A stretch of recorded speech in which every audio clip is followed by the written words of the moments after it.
Deixa eu te perguntar uma coisa é uma pergunta que eu estava aguardando para um brother meu que é de esquerda, que eu tô para entrevistar ele aqui também, que ele não lembro se ele é filósofo, mas tenho quase certeza que sim.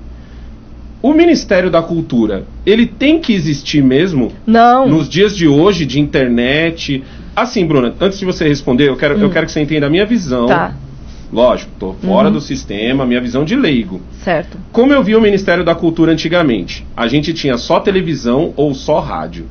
Então, o Ministério da Cultura, que hoje é a secretaria, ele serviria justamente para você angariar para você fazer a cultura funcionar, seja com livro, seja com música, um pouco até de esporte, entendeu? Por quê? Porque as televisões só vão passar aquilo que interessava a elas, e a gente tinha o quê? Meia dúzia de canais, certo? Rádio, a mesma coisa. Mas hoje, a gente tem a internet, e a internet libertou os artistas, e isso eu estou dizendo artistas no geral, seja artista ou escritor, seja o músico, seja o compositor, seja o... Entendeu?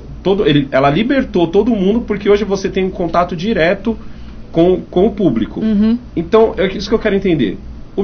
A secretaria, lógico, que é hoje, ela tem que existir mesmo nos dias de hoje? É uma ótima pergunta, porque se a gente for ver a história, eu fiz um trabalho sobre políticas culturais no Brasil, eu estudei políticas culturais quando eu fui para a França.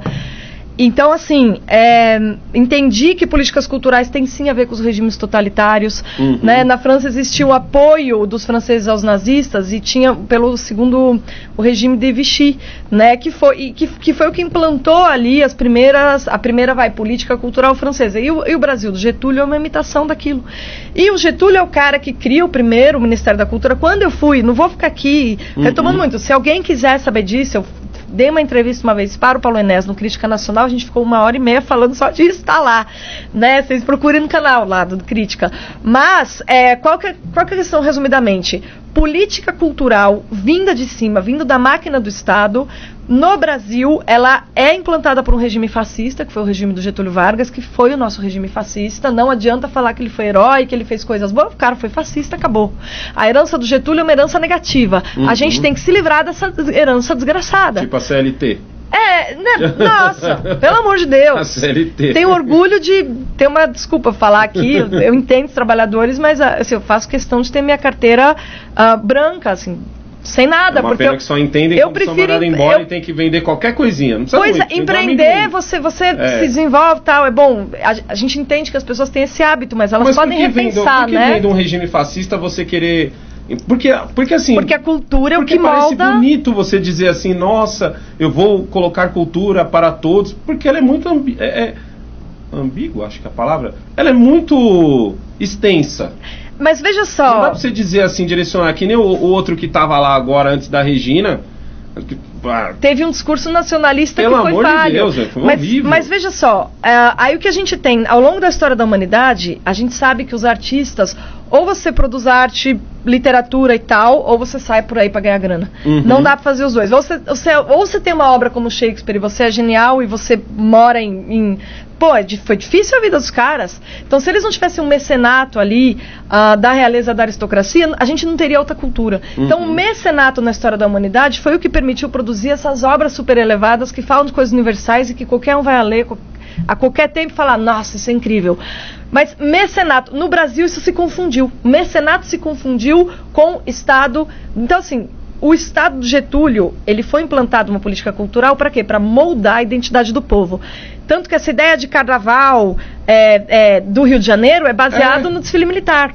Por quê? Porque o Getúlio falou, não, futebol, carnaval, torcida organizada também é uma herança do Getúlio. Então ele fez esse pão e circo aí, para moldar uma identidade do povo brasileiro. Por quê? Para corresponder aos fins de centralização que ele tinha. Porque ele desmancha a possibilidade de um federalismo, Getúlio. Ele tira a autonomia do Estado, manda queimar a bandeira dos Estados, acaba com as identidades territoriais, assim, acaba com a ideia com o espírito da descentralização, centraliza o poder. Para isso você precisa o quê? Unificar a identidade. E aí, é daí que vem uma política cultural. A função da política cultural é inspirar comportamentos coletivos de massa de cima para baixo. E isso foi... dizer isso é bonito, aquilo não. Exato, é você direcionar ao que o povo vai aprovar ou não. Na verdade, é uma espécie, é um manejo psicológico, né? O manejo das massas. Parece que você está falando, parece muito o que a Globo faz. Pois é. Muito, parece muito. Então, é por isso que... E assim, não é à toa, né, que a Globo ganhou tanta grana com o PT, porque o PT queria fazer isso. Ele tinha o quê? Ele tinha o Ministério da Cultura. O Ministério da Cultura, ele é uma estrutura que chega até os coletivos. Os coletivos são aqueles artistinhas de esquerdinha que a gente vê na Paulista. A gente não dá um tostão para eles, mas eles estão ali com dinheiro público, que a gente, trouxa, não sabe. Mas a grana pública chega até ele para ele formar militância anti-Bolsonaro, para ele falar que direita é criminosa, né? Então, o Ministério da Cultura que o PT fez é, digamos assim, a remodelação mais bem sucedida do que o Getúlio fez lá nos anos 30, né? E aí eles se estruturaram muito bem, fizeram um Plano Nacional de Cultura e o diabo, tudo que é bem fascista o PT fez. E aí quando a direita toma, né, tem o Bolsonaro, vai pro poder, o Bolsonaro fala, o que eu vou fazer com isso aqui? Tem lei no meio, tem Plano Nacional, eu não vou conseguir extinguir, que era o ideal. Como o MEC. Então, o MEC não era para ter MEC, não era para ter Ministério da Cultura. Mas tem e está amarrado a legislação. O que se faz? Se coloca pessoas ali para conter que a grana continue chegando na esquerda. Até que a gente tenha a chance de reverter a legislação para poder diluir essas estruturas de matiz fascista e totalitário. Então, assim, não é algo próprio do governo Bolsonaro, que você tem uma Secretaria de Cultura. Contudo, já que ela existe, tem uma função que pode cumprir. E aí eu vou defender, tá? Por exemplo, preservação de patrimônio. Pegar uma verba para manter prédio histórico. Prédio histórico por todo o Brasil tem a ver o quê? Com a identidade da história do Brasil. Aí faz sentido. Uma política voltada a patrimônio. Esse Museu Nacional não precisava ter queimado. Você entende? Podia estar na Secretaria da Cultura. Então a gente tem o IFAM. Certo? Mas no que a gente acaba chegando aqui é o seguinte, eu sou artista amigo de quem está no governo. Na prática aí vou lançar o meu livro e vou ganhar 2, 3 milhões com o lançamento de um livro, entendeu? E é um ótimo exemplo disso. Ontem lá na manifestação, eu sou um cara que gosta de ficar rodando a manifestação. Gosto de ficar de um lado para o outro, conversando com as pessoas, vendo o clima.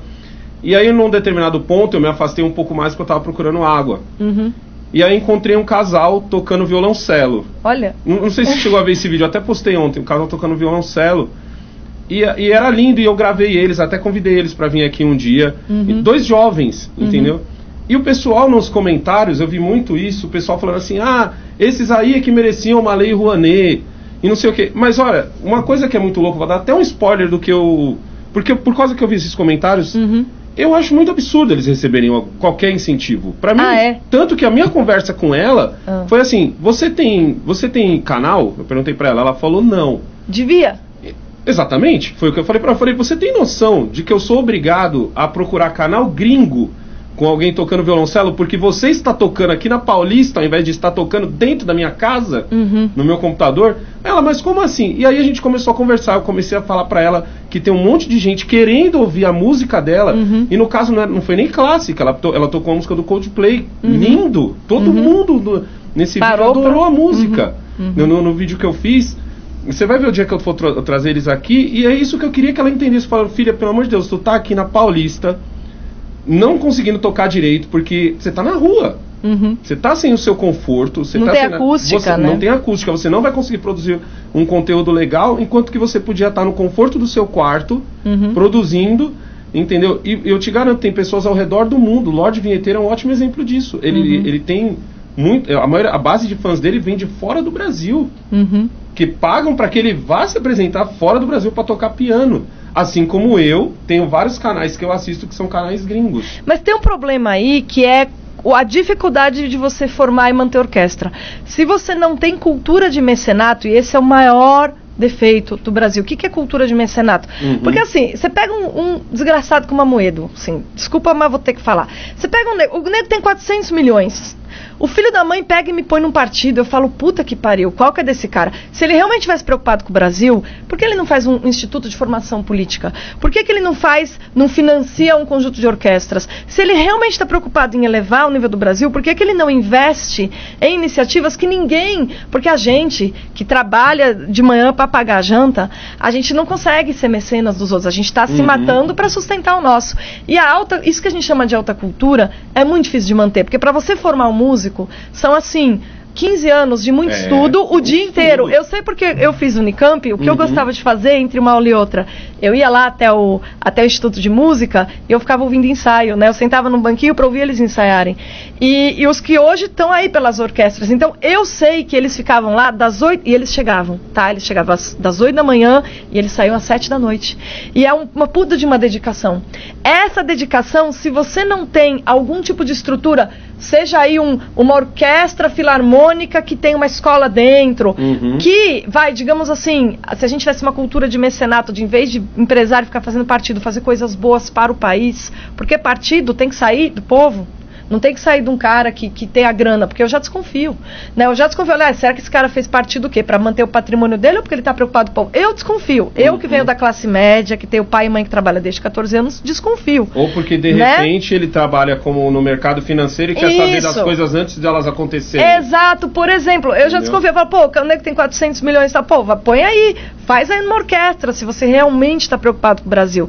E a gente não tem cultura de mecenato no Brasil. Então, os artistas dependem de, por exemplo, se formam na universidade, que é uma estrutura pública, e vão trabalhar nas orquestras que são subsidiadas pela prefeitura. Então, assim, se você tem orçamentos municipais e estaduais dirigidos à orquestra, eu entendo. Por quê? Porque a iniciativa privada, isso que você falou de empreendedorismo, tá, beleza, é muito legal.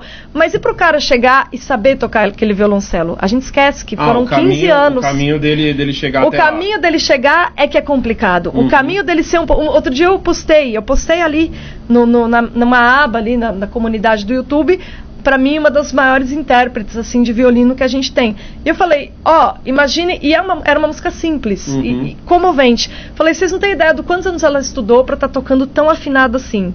É a mesma coisa, o tempo que a gente estuda para falar o mais simples possível, ou que a gente pensa, né? Que eu falo estudar, mas eu quero dizer refletir, pensar, porque você pode ler tudo, você pode ler 1000 páginas por ano. Se você não pensa direito em cada frase, não valeu nada. É melhor você observar o mundo e ter reflexões, né? Então, assim, o tempo de formação disso que a gente chama da alta cultura é difícil, é lento, e a pessoa vai ter que ser subsidiada em algum momento. Eu já ouvi dizer que nos Estados Unidos tem muito isso. Tem muito isso. Você vê, tipo, bibliotecas com o nome do cara. Esse é o ideal. Não é tipo o Brasil, onde você, sei lá, numa reunião de vereadores, elegemos um nome para botar na biblioteca. Não, é o cara que construiu ele tem o nome, leva o nome dele porque ele construiu a biblioteca. Quem? A gente só teve um Mindlin que pôs aí uma biblioteca, e era a biblioteca pessoal dele, então ele usufruiu da biblioteca, ele, vou morrer, tá, deixa aí, pô, depois que morreu, né? Então, a gente não tem no Brasil generosidade, falta aqui, amor ao próximo, embora da parte do pessoal que tem essa grana. Então, assim, a gente vê essa cultura de oligarquias usando o povo para manter poder, concentrar renda, a gente vê isso colando no governo para concentrar renda e manter poder. Então a gente vê assim, eu sou um monopolista, desgraçado, o que eu vou fazer? Eu vou puxar o saco do governo, ele vai manter o status quo como tá, o establishment como tá, por isso que esses caras não gostam do Bolsonaro, porque o Bolsonaro, ele serve ao povo, ele serve ao povo, ele olha para baixo e fala, pelo amor de Deus, cara, menos Brasília, mais Brasil, né? Esses caras não, eles falam assim, mais Brasília para Brasília me dá dinheiro. Então esses caras não estão nem aí com nada, não estão nem aí com cultura, não estão nem aí com o povo, eles querem concentrar renda, manter monopólio, né? E aí os artistas, as pessoas que têm realmente essa vocação, acabam dependendo desse subsídio que vem do Estado, né? Então, qual é a melhor orquestra do Brasil que a gente tem? Uma das melhores é a USESP. Por quê? Porque como São Paulo é a segunda receita do Brasil, primeiro União, segundo Estado de São Paulo, tem uma grana para subsidiar. Você sabe quanto que é salário de músico? Não é alto, não. Eles estão lá por amor. Mas o fato da gente ter isso permite que a gente consiga ter um lugar onde ouvir música, numa sala que tem acústica. Então, para algumas coisas pontuais, enquanto a gente não tiver cultura de mecenato, que é o ideal, e eu concordo com você, eu acho que isso tem que vir do empresariado, da sociedade civil. Eu não acho que o Estado tenha que ter nada a ver com isso. Mas o Estado, eu até entendo que acaba cumprindo a função, porque a gente não tem essa cultura. Eu acho que o Estado não vai deixar. Você sabe por quê? Eu tenho um canal que eu assisto, se eu não me engano é Postron Box, o nome do... É um canal que são músicos, músicos brilhantes. E o que eles fazem? Cada vídeo deles, eles pegam uma música moderna e tocam ela tipo num ritmo dos anos 60. É maravilhoso porque eles não só interpretam aquela música, mudam tudo na música, como eles se vestem. Então, tipo assim, não é só você não ouve só o áudio, você vê tipo o vídeo, ele é uma peça de teatro. Olha que legal. Cada vídeo deles é maravilhoso. É um clipe, né? É um clipe. Então o que acontece? Eles têm uma base de membros, de apoiadores gigantesca. Então, às vezes, ouvindo isso que você está falando agora, o meu medo é o seguinte, vamos supor, o cara está lá na orquestra, dependendo exclusivamente do Estado ou de alguma empresa ou tal que tenha a ver com o Estado, para colocar o banner dela lá, porque você tem que ter a ver. Então, não tem que ter. No Brasil, o que a gente tem, que é por isso que a Rouanet não é essa maravilha que todo mundo fala, é que a Rouanet é mais um dispositivo para os caras, tá bom, eu não vou pagar imposto e ainda faço publicidade. Isso. Não, tem que o cara pegar o cara que tem os 500 milhões e que é gente e se interessa por coisas belas, ele pode, de repente, falar, não, vou criar aqui essa orquestra por amor à arte. A gente não tem isso no Brasil. É isso que fala. A gente faz isso.